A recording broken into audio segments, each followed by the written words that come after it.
Hey friends, welcome back to the Guitar Max channel. So do you ever have that problem where your little dinky practice amplifier just isn't powerful enough? Did you buy an amplifier and they said, oh, 5 watts is enough, and you said, no, I want 20 times that much? Maybe you are of the Yngwie Malmsteen school of thought, where more is more and more is better. Well, fortunately, the guys over at Monoprice agree with you, because they started out making like some 20 watt and 50 watt tube amps, but now they have stepped up to this, the SB100, an all-tube 100 watt amplifier. And the best thing is, right off the shelf, with free shipping in most cases, this thing only costs $650. Now I'm going to get into the full demo in just a minute here, but before we do, I want to cut everyone off at the pass and clear up a little confusion that's going on with the product listings for this amplifier, because it says right in the title of the listing, using 2 6L6 tubes.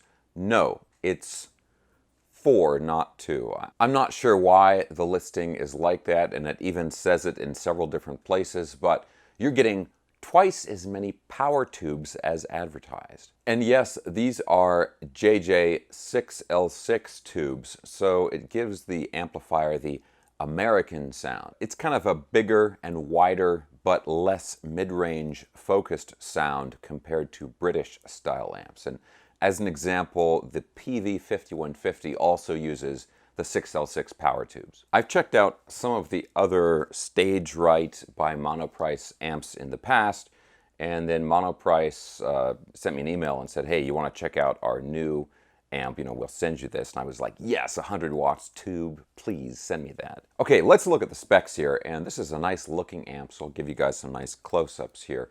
But this is, first of all, a 2-channel amplifier, and the 2 channels have independent volume, gain, and EQ controls. Now, on the clean channel, there's a bright switch, which makes a pretty big difference in the tone. You'll hear that when we get into the demo. And the amplifier also has a built-in reverb, and it's kind of like a spring reverb sound, although it's created digitally. And honestly, the reverb is not super powerful in terms of how aggressive it can get in the mix, but it's still a cool feature to have built in on a tube amp like this. Now, if we look at the back panel, there's a couple of really cool things here. One is the amplifier has an effects loop, which for me is absolutely essential on an amplifier. The other thing is this amp has a lot of speaker output options. You can go from 4 ohms to 16 ohms, and you have options for single speaker cabinets or dual cabinets. All right, now let's get into the demo so you can hear how the amplifier sounds.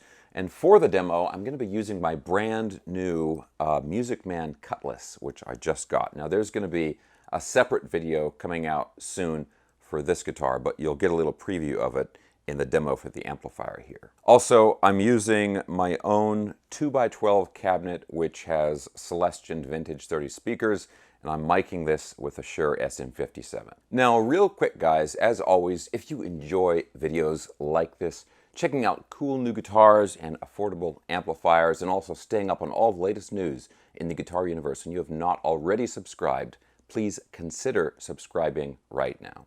Okay guys, let's plug everything in and see if we can piss off my neighbors.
Okay guys, so let's talk a little bit more about the amplifier now that you have heard it.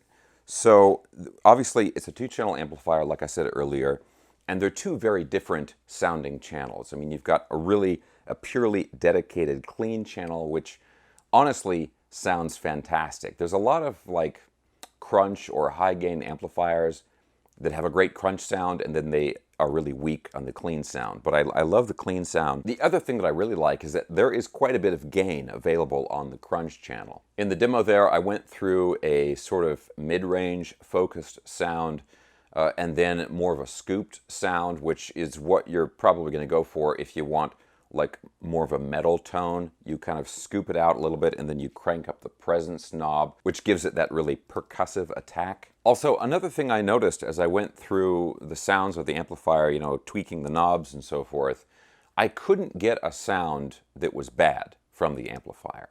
And there's 2 parts to that. One is, okay, fine, it's a good sounding amplifier. Fantastic. The other thing though is that the EQ controls are not super aggressive in how much of a difference they make in the tone. They do make a difference, and you can shape the tone as you would expect, but they never get so aggressive where it starts to push the amp into harsh sounding territory. And for that reason, I think this would be a really good amplifier to use like a pretty extensive effects setup with. Of course, you can plug stuff into the front of the amp, an overdrive or something, but then you've got the effects loop. And you can roll all kinds of bizarre, weird-sounding effects, you know, your stereo flangers and that kind of thing, and not worry that you're starting with a fundamentally bad tone. Because again, all the tones I was getting, no matter where I set the knobs, were pretty pleasing to the ears. Now, one thing on this amplifier that I think could be added, which I think would be cool, is an emulated output. Even on tube amps, you know, a lot of modern amps do have like a direct out or an emulated speaker emulated output jack on the back, usually built in there with the effects loop. And it's definitely not a deal breaker that the amp doesn't have one. And you can set an amp up like that with some other equipment, you know, even if it doesn't have that output on there. But I think it still would be a cool feature that I would like to see added to this. Also, you probably noticed down here we've got 2 inputs. You've got a low input and a high input. I was plugged into the high input. Usually the low input is used for like active pickups on your guitar or something like that. Just some kind of a situation where your signal going into the front of the amp is higher than usual, and you might want to bring that down for some reason. But you know, to be honest, I feel like it's kind of an unnecessary feature on an amp like this. Now, the other thing about this amp that is really cool is I weighed it, and it was 34 pounds. Which for a 100-watt full-size tube head like this is actually pretty light. So guys, I think the big thing with this is just most full-size 100-watt tube amps that you're getting these days, they start at around $1,000. And with this one down around $650, and again, you can usually get it, depending on where you're located, usually get it with free shipping. I mean, it's a really good price for, you know, for a 100-watt all-tube 2-channel head like this. I think it's an amplifier that is simple enough where it's very easy to get a good sound out of it, but at the same time it's not so simple that you feel like you're limited. Okay guys, that is pretty much it for this video. Let me know what you think of this amplifier and the sound and everything down in the comments section below. Now I'm going to have links for everything I was talking about in the video down in the video description below, and that's going to be for the amplifier, for the Music Man guitar I was using, all that stuff. And guys, if you enjoyed the video, please give me a thumbs up, subscribe if you haven't already, and I will talk to you very soon.